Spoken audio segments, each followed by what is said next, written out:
Bonjour à toutes et à tous, ravi de vous retrouver sur les ondes de Kwezi pour un temps de parole entièrement consacré au tourisme et au salon du tourisme, un temps de parole en direct, à la radio et à la télévision. Il est avec nous, c'est le directeur, le boss du comité du tourisme. Michel Ahmed, bonjour. Bonjour Patrick, Samuel bonjour à tous les auditeurs et auditrices. Ravi de vous... On a cru qu'on n'allait jamais vous avoir aujourd'hui, ça bouchonne, grave. Ah, grave ce matin, il faut être vraiment courageux pour pouvoir gagner Mamoudzou. Et vous êtes un homme courageux, vous l'avez déjà démontré. Michel Ahmed, ce week-end, ça fait partie des événements de tous les ans de Mayotte, le salon du tourisme. Tourisme où effectivement il y a des gens de l'extérieur qui vont venir présenter leur activité, mais il y a une orientation chez nous de ce que nous on est capable de faire. Exactement, parce que cette année, donc pour la 7e année maintenant, et merci à Kwezi de nous inviter tous les ans pour présenter cet événement. Donc l'événement est tourné donc à l'endroit des résidents de Mayotte, de la population locale. Et d'ailleurs, le slogan de cette année, c'est « Chez moi pour une autre expérience ». Ça veut dire quoi ? Alors, nous avons constaté la problématique de l'hébergement. Donc, avec la difficulté de pouvoir sortir des hôtels, et pourtant, à côté, nous avons la possibilité de ce qu'on appelle les hébergements alternatifs. Les gîtes, les chambres d'hôtes, les meublés. Donc, l'idée est d'arriver à montrer que ces hébergements existent, comment ça fonctionne, et aussi de pousser les Mahorais, les résidents qui auraient des idées de projets de création de ces petites structures, d'avoir toute l'information pour pouvoir s'y lancer. Nous aurons pendant ces 2 jours, vendredi et samedi, donc 5 propriétaires d'hébergement, gîtes, chambres d'hôtes, qui seront là pour scénariser, nous montrer comment se déroule un accueil dans un hébergement alternatif qui est différent que dans un hôtel, quel type de petit déjeuner et quel type d'activité, notamment des séances de yoga qu'on peut trouver dans ce type de structure à Mayotte. Michel, c'est vrai, c'est du tourisme, mais quand nous, résidents, on vit à Mayotte au quotidien, on a envie de se faire un week-end, on peut faire du tourisme chez nous. Exactement, parce que très souvent, on se trompe en disant le touriste est celui qui vient de l'extérieur, forcément. Non, nous aussi, sur notre île, on peut être des touristes. J'habite dans le sud, je pars avec ma famille dans le nord pour un week-end. Bon, il faut le week-end pour monter dans le nord, avec les routes qu'on a. Voilà. Et, donc, et c'est pour ça que nous avons organisé cet événement à l'endroit des résidents et de la population, leur dire que nous pouvons être également touristes sur place.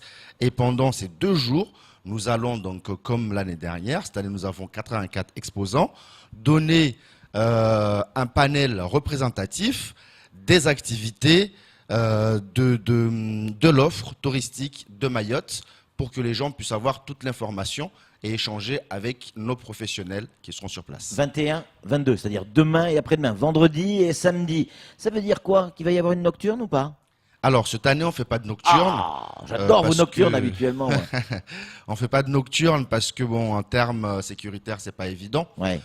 Donc, on garde la journée de 9h jusqu'à 18h tous les jours, mais avec un programme très chargé, puisqu'on aura, comme d'habitude, donc les danses traditionnelles.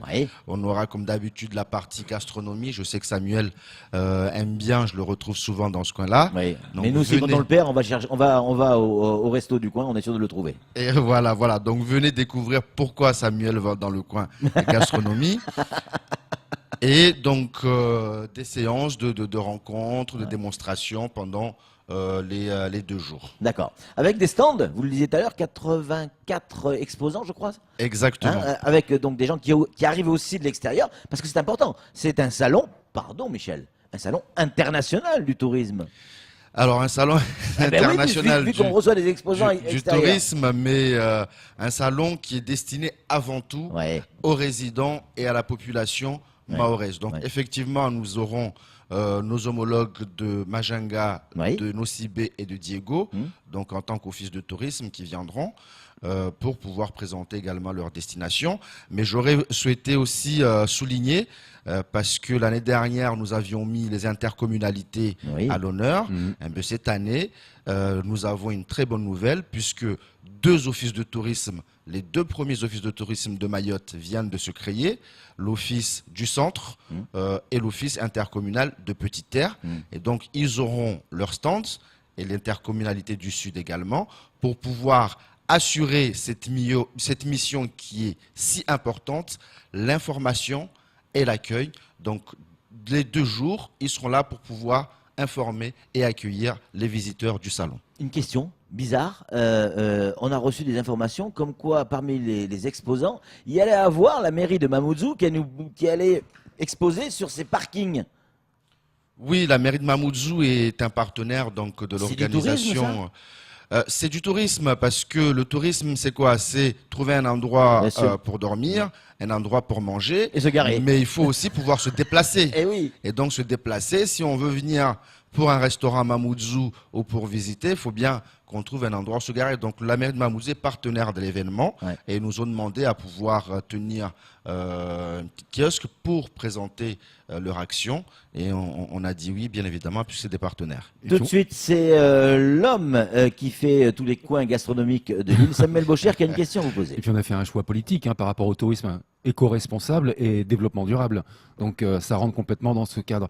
En attendant, moi je vous félicite parce que c'est un pari que vous avez remporté, à mon avis, de vous tourner vers les résidents pour en faire des touristes. C'était pas un pari gagné parce que les résidents ne jouaient pas les touristes à une époque.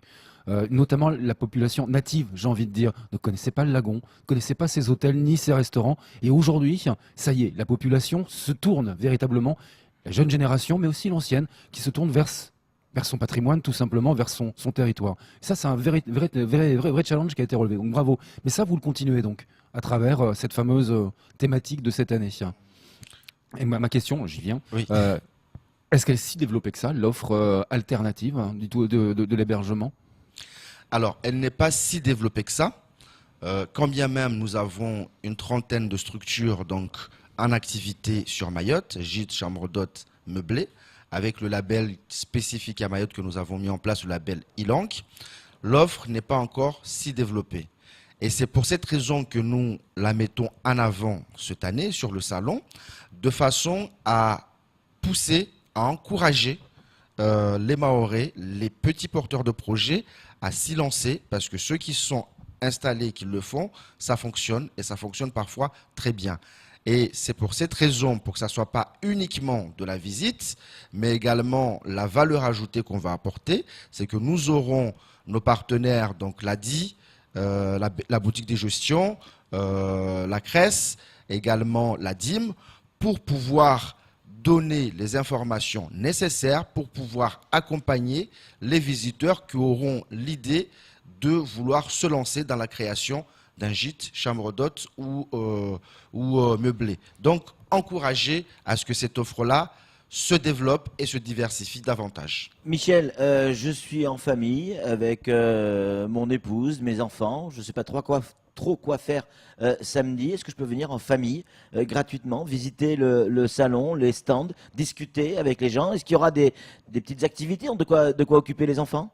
Totalement. J'encourage, je vous encourage et j'encourage toute la population à venir. C'est un décret, c'est une loi. Vous devez venir, voilà. À venir en famille, parce que déjà, donc, nous avons tout le programme d'animation, mais parmi nos 84 exposants, nous avons un coin dédié aux animations enfants, notamment les poneys, avec le centre d'équitation qui sera là pour que les enfants puissent essayer au poney. Ils adorent ça, les gamins. Exactement. Nous aurons le golf pour des initiations au golf et nous aurons également des jeux gonflables, des trampolines pour que les gens puissent venir en famille, passer la journée. On peut manger à midi sur place. Il y aura Chadouli ? Il y aura Chadouli, bien évidemment. Avec son bar à jus. Il propose même la canne à sucre. L'entrée est gratuite, Michel. L'entrée est totalement gratuite et vous avez d'autant plus raison de venir en famille puisque nous avons 4 billets à faire gagner pendant ces 2 jours pour destination Madagascar et métropole. Donc un petit tombola, il suffit de remplir le sans aucun engagement. C'est-à-dire qu'à partir du moment où vous venez, vous remplissez le petit billet, hop, dans une urne et tirage au sort. 2 fois par jour, le vendredi 2 fois, donc on fait gagner 2 personnes, et le samedi on fait gagner 2 autres personnes. L'objectif final de ce salon, pour conclure, Michel, c'est quoi l'objectif final? Faire mieux que l'année dernière? Cette année, l'objectif en termes de chiffres de fréquentation, c'est d'arriver à rattraper nos 30 000 visiteurs donc de 2016, puisque l'année dernière, nous avons connu une petite baisse. Mais au-delà, et c'est ce que je dis chaque année, au-delà de l'aspect quantitatif, de l'aspect fréquentation, c'est vraiment arriver à ce que la population résidente puisse se rendre compte, être conscient de la qualité, de la beauté, de la richesse de notre île, pour qu'il en soit des consommateurs qui consomment du tourisme sur place et qu'on ne soit pas obligé à chaque fois de prendre l'avion et de partir, mais qu'on puisse passer les prochaines vacances qui arrivent, une semaine à Mayotte, pour découvrir Mayotte avant de partir à l'extérieur, et surtout que les résidents et la population deviennent les ambassadeurs de notre île en termes de promotion à l'extérieur. 21 et 22, c'est-à-dire demain et après-demain, c'est-à-dire vendredi et samedi. Sur la place de la République. Venez découvrir le salon du tourisme, le 7e salon du tourisme, si je ne dis pas de bêtises. 7 ans déjà. 7 ans déjà. Ça vaut le coup, sincèrement, en famille, venez visiter ça. Et puis, si vraiment, parmi les attractivités et les spectacles proposés par les organisateurs du salon du tourisme, vous avez envie de voir Samuel Bocher faire un striptease, ça sera samedi à 18h. Donc, c'est pas dans le programme officiel. Mais bon. C'est pas dans le programme officiel. C'est pas dans le programme. Faudra le rajouter alors. Merci mille fois Michel de votre bonne humeur. C'est dans le programme avec Chadouli. Merci Michel de votre bonne humeur. On y sera un vendredi et samedi sur le salon du tourisme, bien évidemment, comme on l'est chaque année. C'est tout pour ce temps de parole. Tout de suite, la suite de nos programmes.